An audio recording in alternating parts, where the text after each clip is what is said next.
거고 빛을 비춘다는 얘기는 결국 영향력에 관련된 건데 어떻게 해야 영향력을 줄 수 있는가, 영향력이 있는가에 대한 생각을 다니엘을 보면서 조금 하고 싶습니다. 보통 다니엘 얘기를 하면 우리나라 사람들이 다니엘을 좋아한다는 얘기를 제가 몇 번 드린 적이 있을 겁니다. 그 이유가 총리여서. 뭐 그와 버금가게 좋아하는 사람이 요셉인데 요셉을 좋아하는 이유도 총리여서, 솔로몬을 좋아하는 이유는 또 왕이어서, 뭐 그런 식으로 좋아하는 경우가 많다고 합니다. 이 생각은 이제 사람들 안에 영향력이나 리더십을 지위라고 생각하는 게 더 크기 때문에 그런 것 같습니다. 그래서 지위가 높을수록 영향력이 크고 더 높은 자리에 올라가야 되고 더 성공하고 더 잘 돼야 된다고 외치는 것을 옛날부터 고지론이라고 말을 했습니다. 고지론은 간단합니다. 더 높은 고지에 올라가야 유리한 상황이 된다는 겁니다.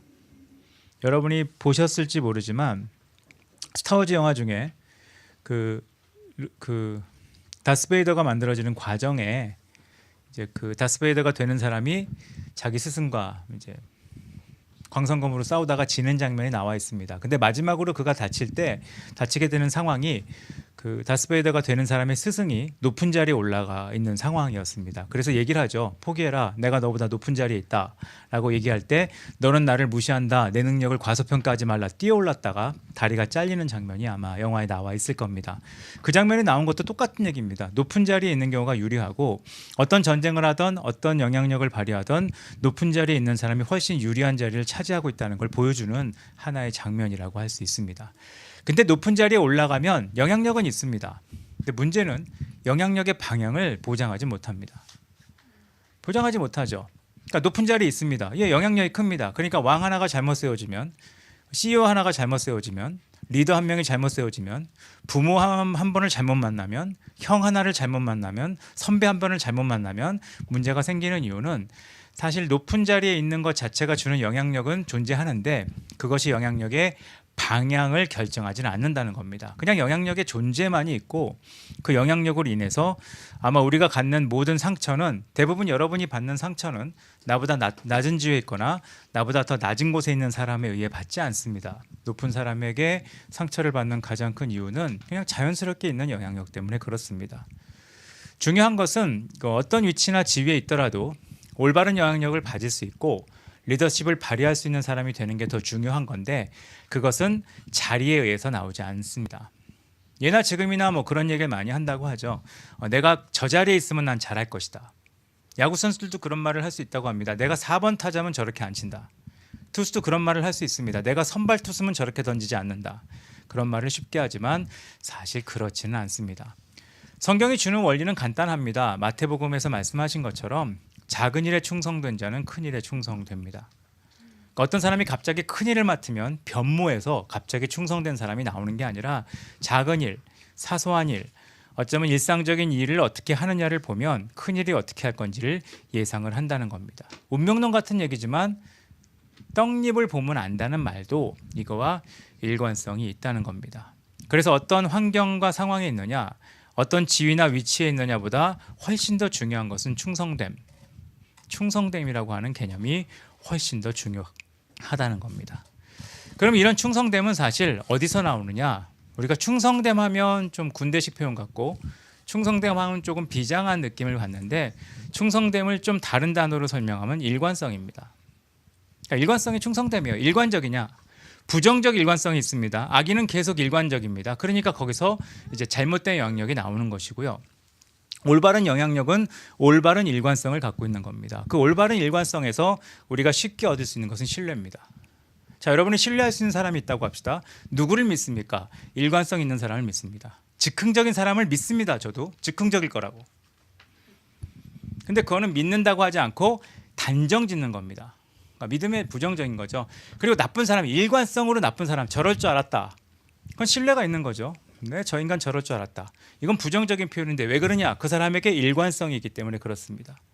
근데 좋은 일관성은 신뢰라는 걸 가져옵니다. 그리고 신뢰가 사실 영향력을 주게 돼 있고 그 영향력 자체가 지도력이죠. 그러니까 어떤 리더가 된다, 어떤 좀 더 지위가 있는 사람이 영향력을 발휘하려면 그 사람에겐 일관성이라는 게 있어야 되고 일관성이 사실 영향력을 줍니다. 이걸 조금 부정적으로 생각해 보시면 세상에서 영향력을 주고 있는 사람들이 있습니다. 지금 좋든 나쁘든. 근데 영향력이 있는 이유가 똑같습니다. 일관성이기 때문이에요. 나쁜 놈은 꾸준히 나쁘기 때문에 일관성이 있습니다. 헛소리 하는 사람도 계속 헛소리 하니까 일관성이 있습니다. 가짜 뉴스도 꿋꿋하게 퍼뜨리니까 일관성이 있습니다. 일관성이 주는 영향력은 어마어마하다는 겁니다. 즉흥적이고 변화를 잘하고 뭔가 그때그때 계속 다르게 하면 성공의 길처럼 보이지만 사실 영향력의 문제로 보면 그건 영향력이 별로 없는 행동이라고 할 수 있습니다. 오늘 본문을 보면 다니엘이라고 하는 사람의 영향력에 대한 설명이 나와 있습니다. 사실 다니엘은 영향력을 발휘하기 좀 불리한 사람이죠. 이유는 뭐냐 하면 원래 이 나라 사람이 아닙니다. 포로로 끌려왔던 친구고요. 그리고 총리가 혼자가 아닙니다. 총리가 셋이 있었습니다. 아마 둘은 거기 출신일 겁니다. 그러니까 여기는 굉장히 불리한 상황에 총리가 된 거라고 할 수 있습니다. 근데 그런 상황에서도 오늘 본문을 읽어보면 다니엘은 마음이 민첩하여 총리들과 고관들이 뛰어났다는 표현이 나오고 그 결과로 왕이 모든 것을 다스리게 했다는 말이 나옵니다. 다니엘이 이런 영향력을 갖고 있을 수 있었던 이유는 뭔가 그 흔적을 찾아볼 수 있는 것은 뒤에 나와 있는 10절 말씀이라고 할 수 있습니다. 10절은 다 아는 말씀이어서 제가 읽어드릴게요. 다니엘이 이 조서에 왕의 도장이 찍힌 것을 알고도 자기 집에 돌아가서는 윗방에 올라가 예루살렘으로 향한 창문을 열고 전에 하던 대로 하루 3번씩 무릎을 꿇고 기도하며 그의 하나님께 감사하였더라. 여기 그가 일관성 있는 태도를 설명하는 단어는 전에 하던 대로고요. 이 전에 하던 대로의 모든 내용을 요약하는 말은 11절에 나와 있습니다. 다니엘이 자기 하나님 앞에 기도하며 간구했다. 그러니까 그에게 가장 일관성 있는 태도라고 말할 수 있는 것은 기도라고 하는 거였습니다. 그러니까 그는 기본적으로 기도라고 하는 것에 대한 일관성이 있었습니다. 그럼 기도만 했느냐? 아니요. 기도하는 내용, 태도, 자세가 그의 일관성을 보증했다고 할 수 있습니다. 사실 기도를 많이 한다는 것은 꼭 좋은 건 아닐 수 있습니다. 제가 강의 가서 자주 하는 표현인데 어떤 사람이 내가 모르는 사람이 내 옆에 갑자기 앉아서 쉬지 않고 1시간을 얘기하면 그 사람은 좋은 사람이냐? 말이 많은 사람입니다. 그렇죠. 그리고 처음 봤는데 앉아서 3시간을 얘기한다. 이 사람은 미친 사람입니다. 근데 어떤 사람이 다짜고짜 하나님 앞에 엎드려서 이런 자세로 엎드려서 1시간을 기도한다. 그럼 그 사람은 믿음이 좋은 사람이냐? 얘기할 사람이 없거나 한 얘기 또 하는 사람이거나 술 취한 사람이겠죠. 그래서 한나가 기도를 열심히 했을 때 엘리가 본 것은 정상적으로 본 겁니다. 술 취한 줄 안 겁니다. 그게 일반적인 겁니다. 그러니까 기도를 많이 하냐 얼마큼 했냐보다 중요한 것은 어떤 모습을 갖고 일관성을 유지했느냐가 중요한데 본문에서는 그거를 몇 가지를 찾아볼 수 있습니다. 첫 번째, 그가 갖고 있던 일관성은 방향의 일관성은 있었습니다. 10절에 보면 예루살렘을 향해 기도했다는 말이 나옵니다. 이게 중요한 표현인데요. 기도는 누구나 합니다. 그리고 무종교인들도 기도는 한다고 생각합니다. 무종교인들이 하는 기도는 이거죠. 제발. 제발은 기도라고 생각합니다. 제발. 안 돼. 이것도 기도예요. 야구장 가면 기도가 사방에서 나오죠. 그리고 8회 말에 마지막 공격일 때 같은 때 다 일어나서 응원하는 것은 저 일종의 집단기도 같은 느낌이 있습니다. 간구의 끝입니다. 막 난리가 납니다. 그리고 응답받으면 환호합니다. 일종의 종교행사 같은 느낌을 갖거든요. 그게 인간이 갖고 있는 기본적인 바램에 대한 또 소망에 대한 표현이기 때문에 그렇습니다. 근데 여기서는 일관성 있는 방향을 예루살렘을 향했다고 얘기합니다. 이 예루살렘을 향했다는 말은 과거에는 없던 표현인데 성전 개념이 생긴 이후에 유대인들에게 생긴 관습 같은 겁니다.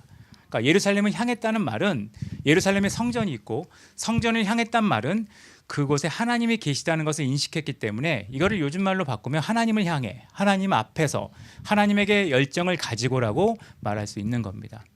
여기서 우리는 방향에 대한 생각을 한번 해볼 필요가 있죠. 우리도 정기적으로 예배를 드립니다. 어딜 향해 하는 예배입니까? 우리도 기도를 합니다. 무엇을 향해 하는 기도입니까? 특히 식기도는 참 가끔 궁금할 때가 있긴 해요. 무엇을 향한 기도입니까? 그리고 우리가 하는 모든 찬양은 무엇을 향한 찬양입니까? 다니엘이 갖고 있었던 일관적인 태도는 예루살렘을 향해 기도했다는 겁니다. 이건 되게 중요합니다. 자기를 향해 기도하면 죽이겠다는 사람들 앞에서 방향만 바꾸면 그는 살아요. 얼로 바꾸면 돼요? 왕을 향해 기도했다로. 그럼 살거든요. 아니면 왕을 향해 기도하는 척하면 되잖아요. 근데 그렇게 하지 않고 방향을 그대로 유지했습니다. 이것은 신앙의 일관성 있는 방향, 가끔 우리는 기도라는 것을 놓고 다른 구호를 외치거나 기도라는 형식을 통해 다른 걸 향하고 있다는 걸 보여줄 수 있는데 우리가 가져야 될 중요한 일관성 있는 방향은 하나님을 향하는 거라고 할 수 있습니다. 두 번째, 그는 태도에 있어서도 일관성이 있었는데 우리 문화에서는 조금 오해될 수 있는 표현이죠. 무릎 꿇고 기도했습니다. 이 무릎 꿇고 기도한다는 얘기는 뭐 문화권마다 이 무릎 꿇는다는 것에 대한 표현은 다양하게 있을 거라고 생각합니다. 한국 사람들이 무릎 꿇고 기도했다. 성경에 무릎 꿇고 기도했다가 그렇게 많이 나오지는 않거든요. 근데 여기서 무릎 꿇고 기도했다는 말은 사실 겸손을 표현하는 겁니다. 이 무릎 꿇는다는 의미는 겸손을 표현하고요. 이 겸손을 배우는 영역에서는 무릎 꿇음이 여전히 유효할 겁니다.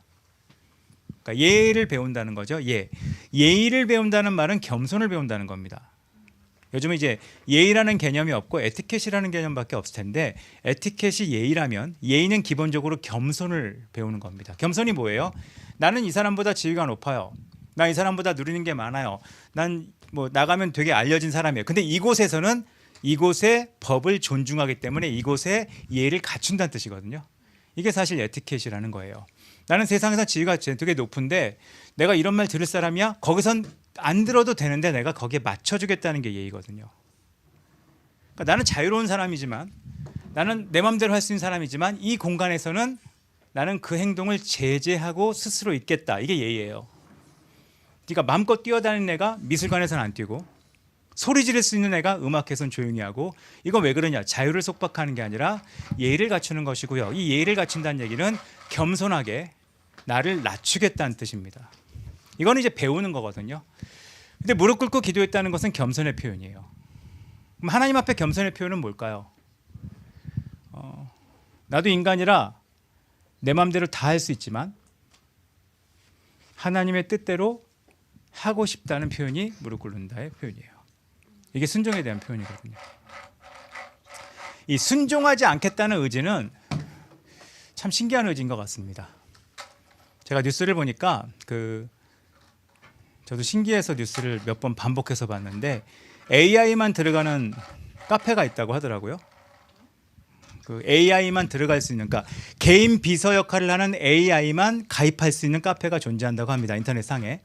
그래서 AI만 등록할 수 있고 AI끼리만 들어가서 AI끼리만 대화한대요.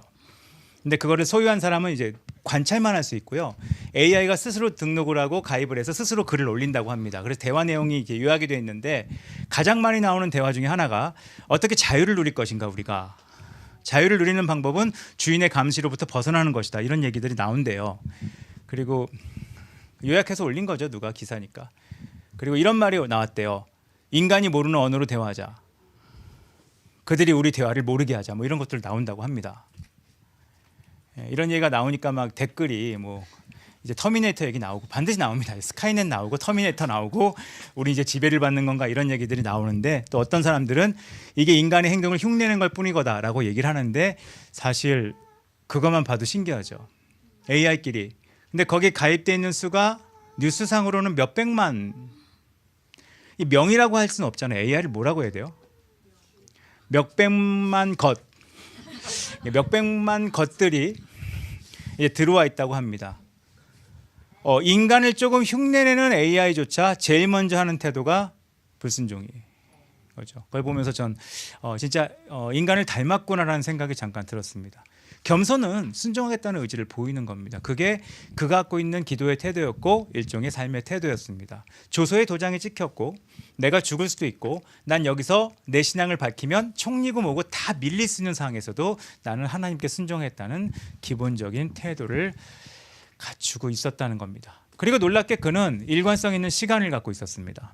그게 하루에 3번이라고 하는 거죠. 이 하루에 3번은 꼭 우리가 따라야 할 것이냐 물음표가 있지만 그 시편 55편 17절을 보면 저녁과 아침과 정오에 내가 라는 말이 나옵니다. 이 저녁과 아침과 정오, 이 히브리 문화권에서는 하루의 시작이 저녁부터니까 저녁, 아침, 정오로 나온 거고요. 저녁, 아침, 정오에, 그러니까 내가 하루 종일이라는 의미도 갖고 규칙적이라는 뜻도 같습니다. 내가 규칙적으로 주님 앞에 나가는 시간을 가졌다는 겁니다. 이 규칙성은 굉장히 중요하고요. 뭐 요즘 요즘도 하나요? 루틴이라고 하는 거와 굉장히 유사합니다. 마가복음을 보면 예수님도 하나의 특징이 있었는데 새벽 아직도 밝기 전에 그냥 자동으로 그렇게 하셨어요. 잠시 우리나라의 제자훈련과 성령운동이 있었을 때 나쁘게 얘기한 게 있었어요. 습관은 나쁜 것이다.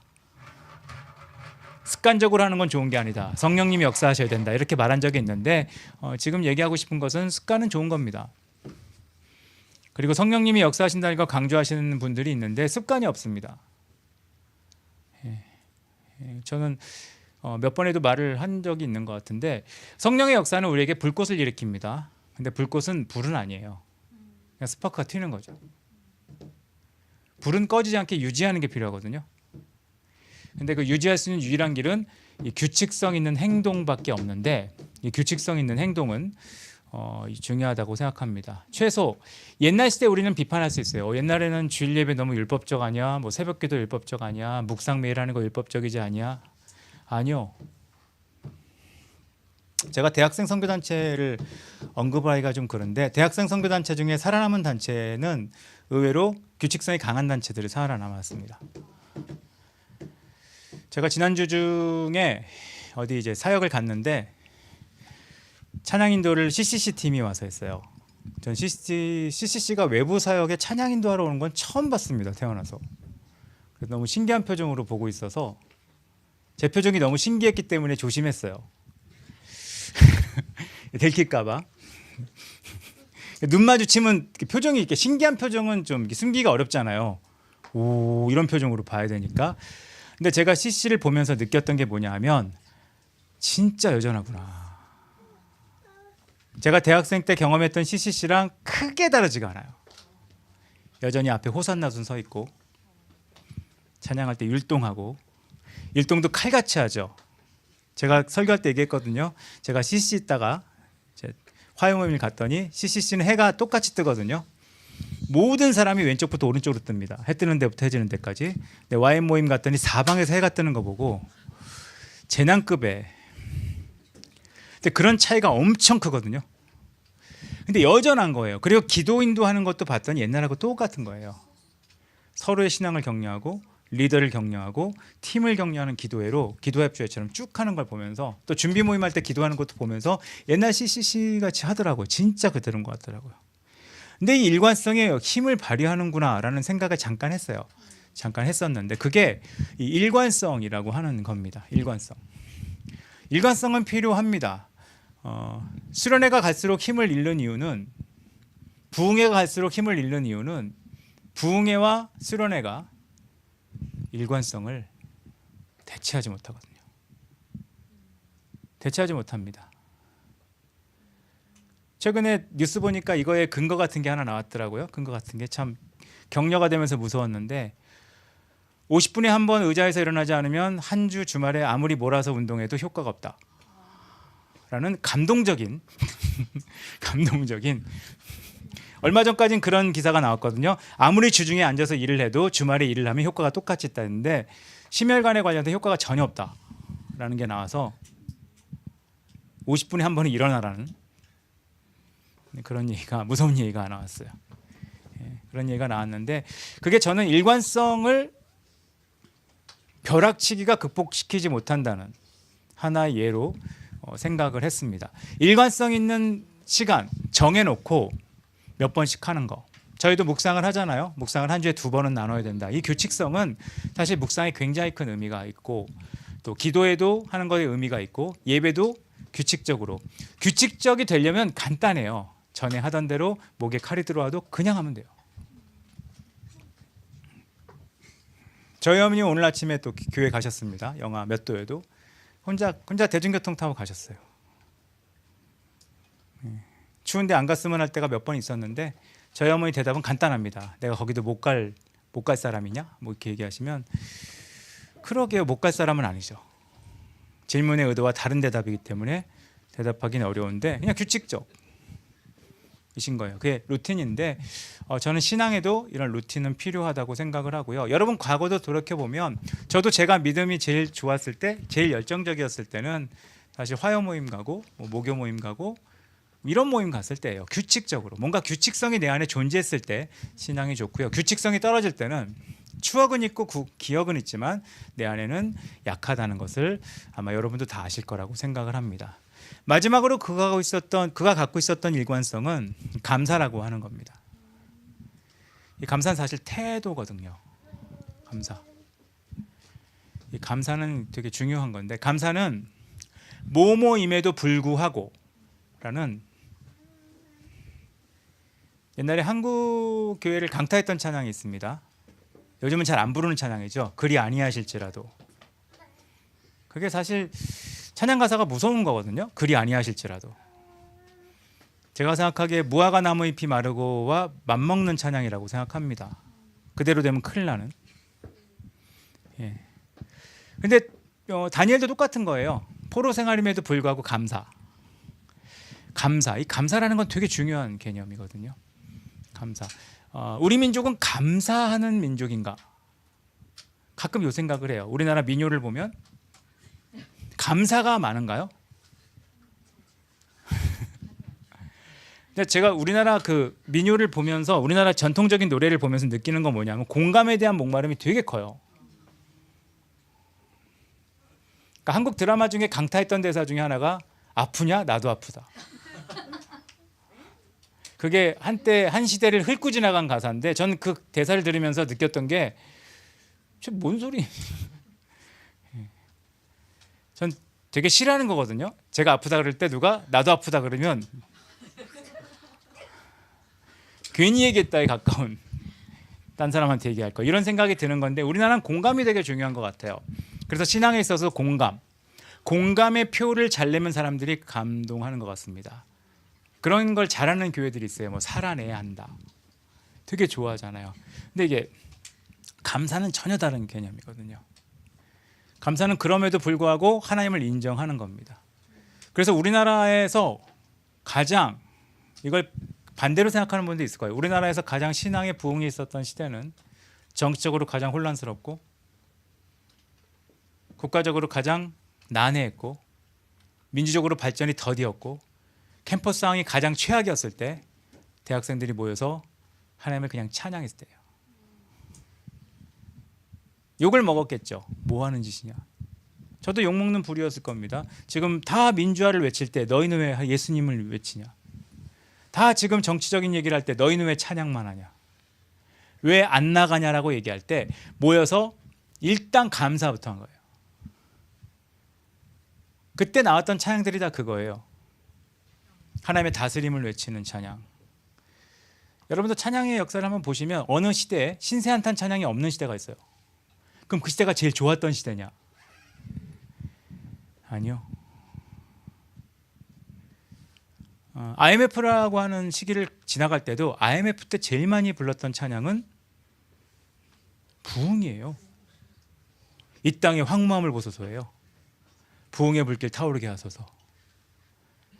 영광을 돌리세. 예? 그가 찔림은, 그런 찬양 불렀다고요. 근데 어느 날 이후로 찬양이 민요로 바뀌고 있어요. 이거는 감사와는 좀 다른 거예요. 그래서 신기한 일이 벌어질 거란 두려움이 있습니다. 찬양하는 자들이 감사할 줄 모른다. 다니엘은 감사했어요. 도장이 찍힌 날 감사했어요. 이거는 쉬운 태도는 아닌 것 같아요. 왜냐하면 저도 나이가 먹으면 먹을수록 힘든 게 감사인 것 같아요.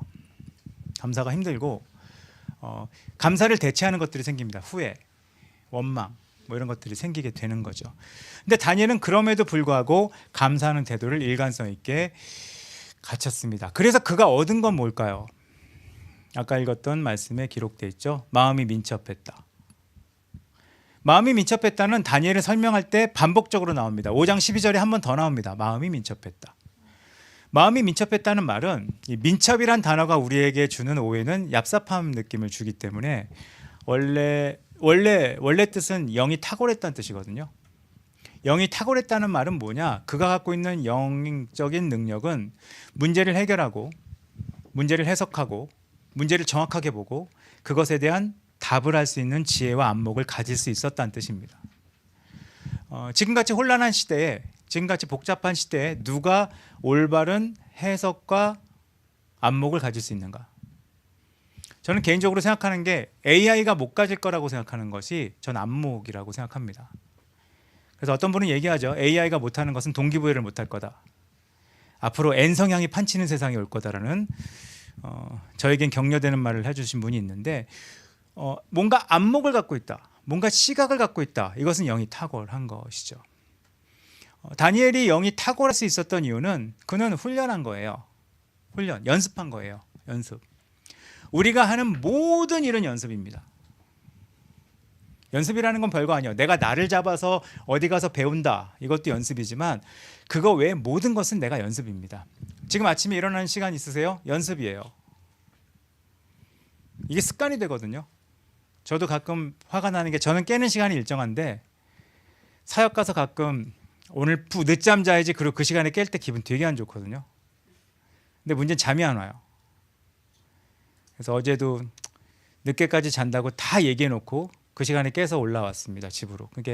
이게 습관이 그렇더라고요. 습관이 무서운 것은 나를 지배하거든요. 근데 그렇게 습관이 되도록 다니엘은 뭘 연습했냐? 충성됨을 연습한 거죠. 일관성을. 전에 하던 대로 할 수 있게. 사람은 무엇을 훈련하든 그렇게 되거든요. 이미 되어 있는 겁니다. 아, 얘가 아직 어려서 그래요. 얘가 아직 몰라서 그래요. 아직 못 배워서 그래요. 아직 나이가 더 안 먹어서 그래요. 아직 정상적인 훈련이 안 돼서 그래요. 아니요. 이미 훈련된 거예요. 그러니까 아무 훈련을 안 받은 나이 많은 분들은 고집을 못 꺾잖아요. 평생 훈련한 거잖아요. 더 고집 꺾기 어려운 것은 고집을 훈련한 분들이죠. 인문학 같은 거 배우셔서 글 쓰고 논문 쓰시는 분들은 사실 공대생보다 고집이 세거든요. 왜냐하면 훈련했기 때문에. 하나님이 찾는 사람은 그런 사람이에요. 시편 101편 6절을 보면 내 눈이 이 땅에 충성된 자를 살펴 나와 함께 살게 하리니. 충성된 사람, 일관성 있는 사람. 잠언 13장 17절을 보면 악한 사자는 재앙에 빠져도 충성된 사신은 양약이 된다. 그러니까 세상을 치료하는 치료제 같은 역할은 충성된 사람이다. 충성됨은 결국 세상을 바꾸는 가장 큰 영향력이라는 겁니다. 하나님이 우리를 빛과 소금으로 부르셨을 때 빛과 소금이 되란 얘기는 잠깐 가서 반짝거려라. 일관성 있게 비춰지는 등은 우리를 밝게 합니다. 근데 난데없이 쏘는 헤드라이트는 우리 눈을 고통스럽게만 합니다. 가끔 우리는 하이빔처럼 살고 싶은 것 같습니다. 그럼 사람들이 눈 아파하고 싫어하고 피곤해합니다. 계속 비칠 수 있는 빛이 돼야 되는데 그러려면 우리가 일관성을 훈련할 필요가 있다는 겁니다. 다시 말씀드릴게요. 일관성은 신뢰는 영향력을, 영향력은 결국 지도력을 가질 수 있게 만들어 준다는 겁니다. 저는 올 한 해 우리가 한번 일관성을 좀 더 배우면 좋을 것 같습니다. 그리고 부정적으로 말씀드리면 여러분 다 일관성 있으세요. 저는 희찬이도 그럴 수 있고 무슨 뜻인지 모르지. 모르게 끝까지 놔두고 싶은데 궁금해서 죽을 것 같아서. 희찬이도 혼자 자라니까 혼자 자라는 사람들의 특징은 남을 관찰을 잘합니다. 가끔 저런 애들도 있습니다. 어쩌겠습니까? 근데 저는 혼자 자라서 남 관찰을 되게 좋아했는데 남 관찰하는 것의 최고 단점이 사람을 너무 잘 기억을 해요. 그저께도 사역을 가서 간사였던 자매 한 명이 와서 저 기억나세요? 얘기했는데 기억난 거 얘기했다가 자매가 약간 무서워하긴 했습니다. 단발이었는데 머리가 바뀌었네요 라고 얘기해가지고 되게 놀래고 결혼했대요. 그래서 전에 남자친구는 딴 사람이었는데 라고 말하고 싶다가 그것까지 기억하는지 모를 것 같아서 말을 안 했거든요. 딴 사람이었어요. 전에 남자친구는 딴 사람이었고 그래서 말을 안 하고 잘 됐다고 이런 시대에 결혼하는 게 어디냐고 축하한다고 했는데 사람을 잘 기억하기 때문에 이 사람이 일관성이 있냐 없냐는 잘 기억합니다. 그리고 좋은 일관성, 나쁜 일관성도 다 기억합니다. 그리고 여러분이 믿겨질지 모르겠지만 여러분들이 교회 처음 온 날도 거의 다 기억합니다. 처음 어디서 어떻게 왔는지 어떤 모습으로 왔는지도 대략 다 기억을 합니다. 그래서 어떤 분들 근데 다 일관성이 있어요. 그대로예요. 긍정적이든 부정적이든. 그대로가 아닌 건 나이, 체력 이런 것들만 그대로가 아니라고 할 수 있습니다. 이거의 방향을 바꾸는 거죠. 어차피 우리는 일관성을 추구하는 존재예요. 전 규칙적인 게 싫어요. 규칙적이지 않은 게 일관성이에요. 저는 이렇게 칼같이 일찍 깨고 싶지 않아요. 칼같이 않은 게 규칙이에요. 근데 그걸 어떻게 좋은 거로 바꿀 것이냐, 다니엘처럼. 그렇게 바꿀 때 우리에게는 좀 더 좋은 영향력이 나올 수 있다고 생각을 합니다. 올 한 해 한번 그런 노력을 해볼 수 있다면 우린 좀 마음이 민첩했으면 좋겠어요. 하나님을 전혀 모르는 왕조차 마음이 민첩한 다니엘을 의지했습니다. 만약 세상 사람들이 삶의 의미에 대한 질문을 하거나 어떻게 사는 게 올바른 삶이냐고 물어보거나 어떻게 사는 것이 하나님의 뜻대로 이런 질문이 아니라 어떻게 사는 게 정말 행복한 삶이냐, 어떻게 사는 게 의미 있는 삶이냐, 어떻게 아이를 키우는 게 잘 키우는 거냐, 어떻게 사는 게 정말 세상에서 보란듯이 사는 삶이냐는 질문을 했을 때 올바른 대답을 할 수 있는 유일한 사람들은 기독교인밖에 없다고 저는 생각합니다. 근데 그런 삶을 살려면 우리에겐 영향력이 필요한데 그 영향력은 갑자기 성령이 임해서 나오기보다 다니엘처럼 일관성에 대한 훈련이 있는 사람을 통해 나타날 거라고 생각을 합니다. 한번 올해 일관성에 대해서 훈련해 보시면 좋을 것 같습니다. 이미 있는 일관성을 좋은 쪽으로.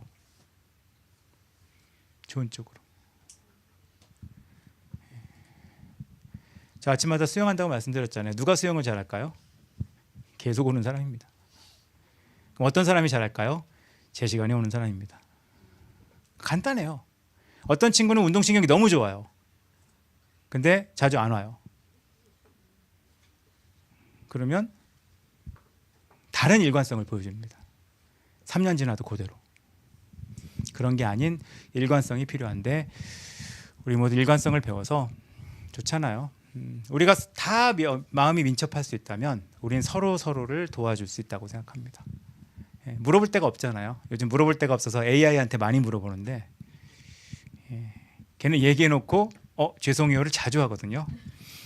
그런 거 말고 진짜 마음이 민첩한 사람들이 많이 필요한 시대에 여러분 모두 마음이 민첩해질 수 있도록 하나님 안에 일관성을 배워가시기를 간절히 바라겠습니다. 같이 기도하겠습니다. 이 시간 좀 기도할까요? 우리에게 일관성, 충성됨, 동일한 태도 이런 것들이 있을 수 있도록. 그래서 결국 영향력을 발휘하게 되어 있거든요. 나이 먹으면 어른으로서의 영향력, 직장에서 지위가 올라가면 지위가 올라간 자로서의 영향력, 그리고 세상 가운데 기독교인이기 때문에 우리는 선택하는 게 아니라 우리는 이미 빛과 소금이에요. 우리가 어둡죠? 그럼 세상을 어둡다고 소리 지를 거고요. 우리가 가짜 소금이죠? 세상은 팍팍 썩을 거예요. 어떤 영향력을 가질 거냐를 선택하는 것인데 이 시간 하나님 앞에 다니엘처럼 이런 일관성이 우리 안에 훈련될 수 있도록 특별히 2026년을 사용해 달라고 잠깐 기도하는 시간 갖도록 하겠습니다. 같이 기도하겠습니다. 하나님, 우리 가운데 일관성을 가질 수 있도록 하나님 역사해 주시옵소서. 우리에게 정말 일관성이 필요합니다.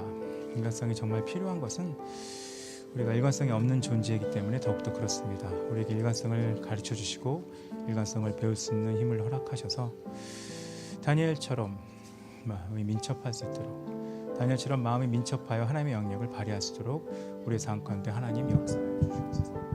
우리가 무엇을 배우든 훈련할 수 있게 하시고 이 훈련이 하나님 앞에 올바로 사용될 수 있도록 주님 역사하셔서 정말 필요한데 문제를 해결하고 답을 제시할 수 있는 능력들이 우리 안에 나올 수 있도록 하나님 역사하여 주시옵소서.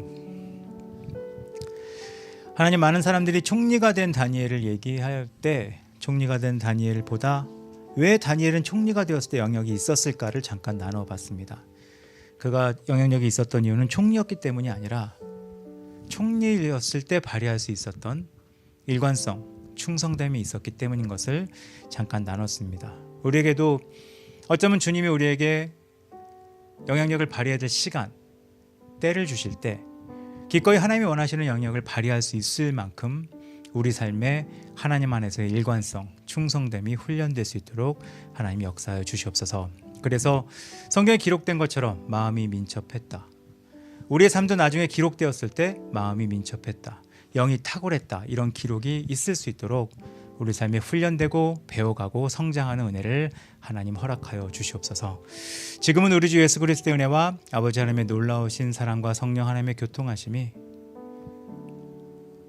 하나님 안에 영이 탁월하기를 소망하고 일관성 있고 충성되기를 간구한 여기는 모든 한 명 한 명 위에 이제로부터 영까지 함께 있을지어다. 아멘.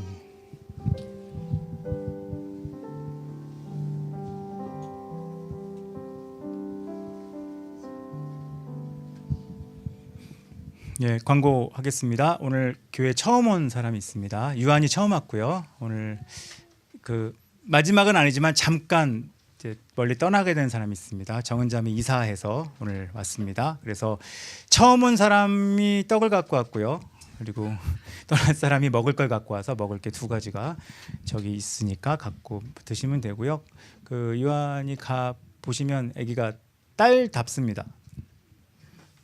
이게 뭔지는 아실 겁니다. 아실 거고요. 아까도 농담처럼 얘기했지만 딸이 아들처럼 안기면 화가 난 거고요. 아들이 딸처럼 안기면 아픈 거거든요.